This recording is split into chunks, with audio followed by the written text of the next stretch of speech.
A painful watch. Oh dear. Well, Bundeep Singh Rangar, chairman of IndusView, is here with us to go through the papers. Good morning. Good morning.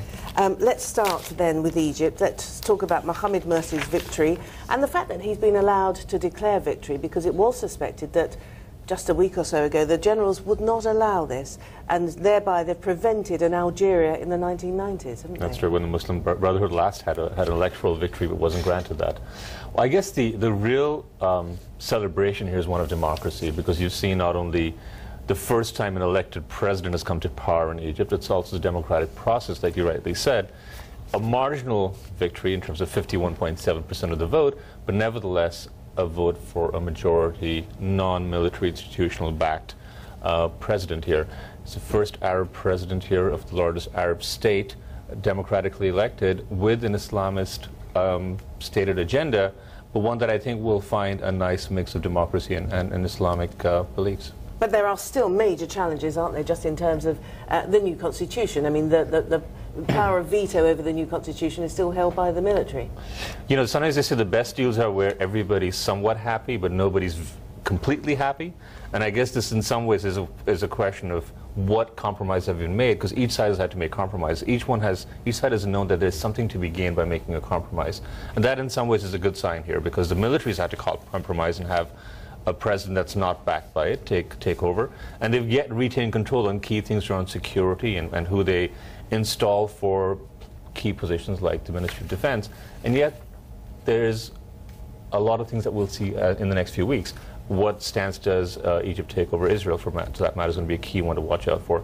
And what processes do they put in place for a future re-election should Morsi not live up to expectations? All right, let's have a look at the Daily Telegraph, other newspapers in the UK as well, looking at fury as Royal Bank of Scotland bank glitch drags on. 17 million customers affected.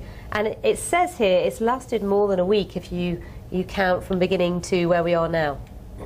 Yeah, it's a bit crazy. It's a long time, it's a long to be living without your up-to-date bank details. Up-to-date bank. I guess what really affects is people who've got payments coming into their accounts when they're dependent on that for making further payments. Or I know some cases where people had overseas payments to be made and they just did not happen in time, and that could affect things. It's a large issue given the fact that it's an IT basis glitch that they're calling it, and it's impacted millions of customers over a weekend. The long-term effect, of course, is for some people who may have had payments missed out on their credit cards or various mortgage payments, which affects their credit rating. So I think the key thing for RBS to do is not only apologize like they are and saying they'll make up for it, but also ensure that customers don't have a long-term blemish on their credit history due to some problem on their record. I mean, no doubt as time goes by we'll hear the stories of small businesses affected and the impact it's had. But at this particular point, we're not going to get those individual stories, are we, yet, that will really kind of bring home how tricky this has been for people.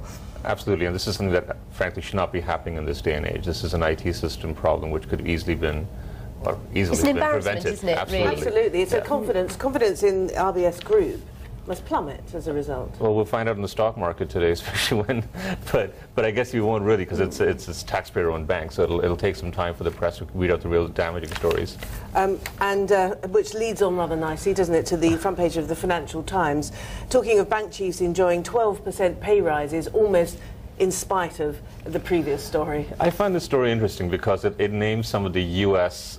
CEOs as well. Vikram Pandit, for example, from Citibank. And I don't know if it gave enough credence to some of the people, such as the head of RBS, and for that matter Barclays, who gave up some of their pay packages in the past few years while the banks have been underperforming. So it's a real, you got to read through it and see what are they benchmarking this against. Is it this year versus the previous 3 years, which you could really take into account? And what are the bank chiefs' pay rises of 11.9 or 12% compared with the broader market, the broader FTSE 100 or 250 or the Dow Jones 500? Because that'll give you a real good benchmark. It's a bit kind of slanted, if you may, which is taken with a grain of salt. I mean, when you say, you know, it compares some of the US to the British CEOs, because obviously the British ones, as you've mentioned, have had to take a cut in their pay, Barclays being one of those. But Jamie Dimon is named and shamed. JP Morgan Chase, he's had to eat a lot of humble pie lately. We've seen him in front of the Banking Senate Committee in the States. Do you think in the US on Wall Street, you know, they will see some sort of shareholder spring that we've experienced here? Do you think that might occur? Well, there's already the protests on Wall Street, so there's some degree, there's a lot of sentiment for that. And I believe ultimately there should be that, because shareholders are going to match and measure performance when it comes to what reward people get for that, CEOs included. And I guess the driving force here is, let's match pay for performance. Let's get bonuses and whatever else goes towards a CEO's compensation or a top brass compensation to match their performance in the stock market and overall business performance. Now moving on to The Guardian, and remember back in 2005 there was this pledge made by G20 countries, G8 countries, forgive me, to pledge 0.7% of GDP to development aid, and that's clearly not been reached at all, and in fact aid levels have been cut. Yeah, which is a bit sad. I mean, in the countries that always consistently come out on the top are Scandinavian countries. As percentage of GDP contribution to development aid, the Scandinavian countries, and for that matter, some of the Nordic states around them, are always at the top now, with, of course, the EU suffering and Europeans not being as wealthy as they once were. That is suffering. The question is there a compensation there? For example, India refused aid in the past and said we don't need to take aid, and we don't need to take aid with some of the strings attached that are there. So is the world changing, and therefore the recipients becoming less needy? Clearly, in some cases in Asia and Africa, that's not the case.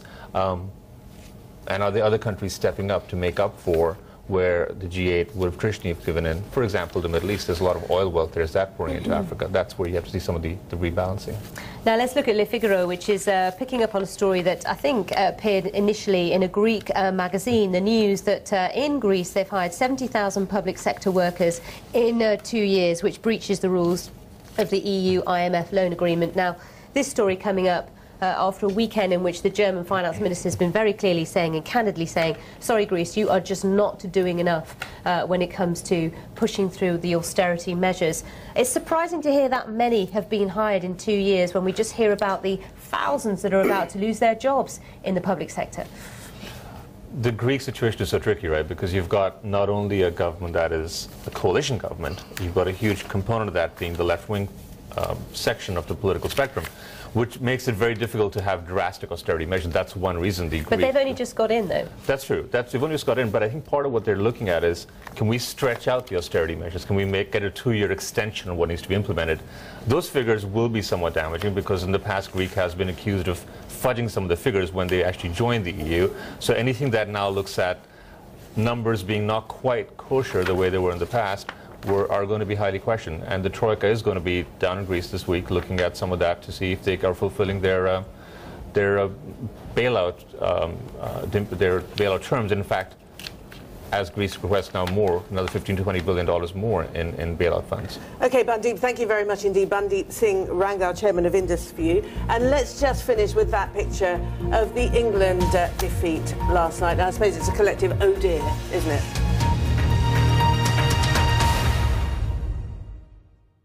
BBC World News is connecting the whole of Africa through a brand new program. Our local correspondents are at the heart of what's happening right across the continent.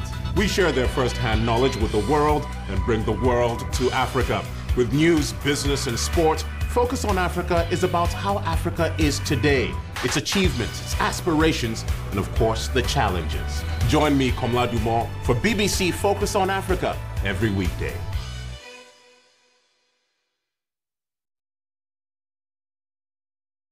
This is the center of Japan's earthquake zone. From the ground, you get a sense of just how shattering those events must have been for the people here. Why is it so important that you're here today? I wanted to be with all the people that have suffered. The fighting, it doesn't solve anything.